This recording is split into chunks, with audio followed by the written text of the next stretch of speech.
right, second grade, today we are going to be adding color to our self-portrait. So the first thing is, if you haven't finished Sharpieing, you need to do that first.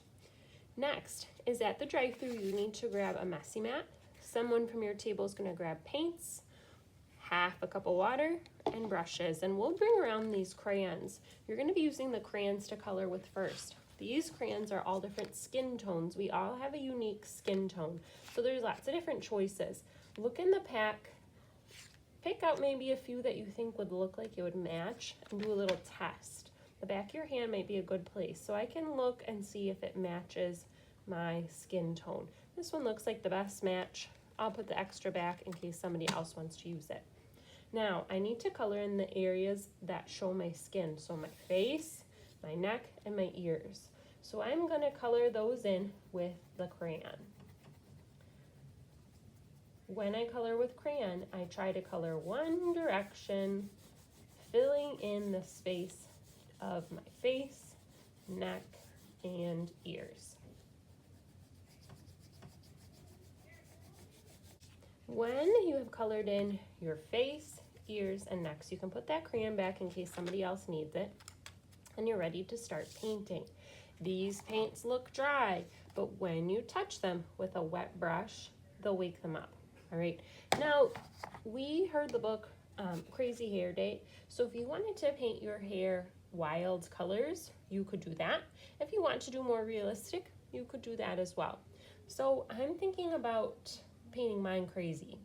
And I'm thinking about maybe rainbow order, but you could think about other color schemes, like maybe the primary colors or secondary colors or complementary colors. There's all sorts of color families that you could think about. I know that in the rainbow, if I was gonna have rainbow hair, which I think would be really cool, you start with red first, Roy G. Biv. So I'm just using my ballerina brush. I don't want to get paint on my face because I just worked really hard to color that in with crayon. I'm painting the first part red.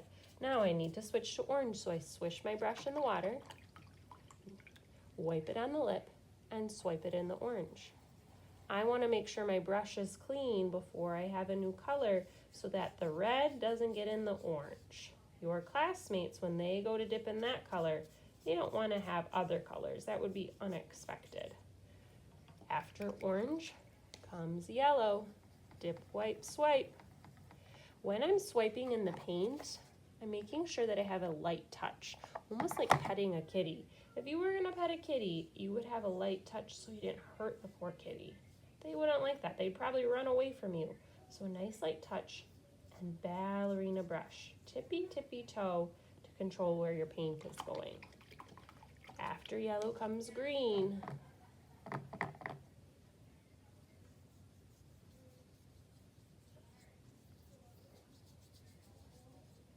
After green comes blue, Biv. Biv starts with B. Now sometimes when I paint, my brush gets kind of scratchy. That means it's thirsty and it needs a little bit more water or maybe a little bit more paint. So I just dip it in the water, give it a little drink, swipe in the paint again. Last color is violet. Violet is a fancy art or science word for purple. Violet is the last color of the rainbow.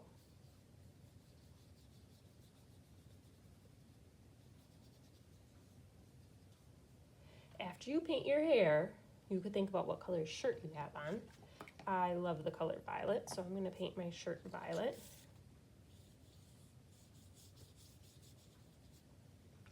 All right, if you have your hair painted in and your shirt painted in, and you maybe have a little extra time, what you could do then is paint around the background, the color behind you.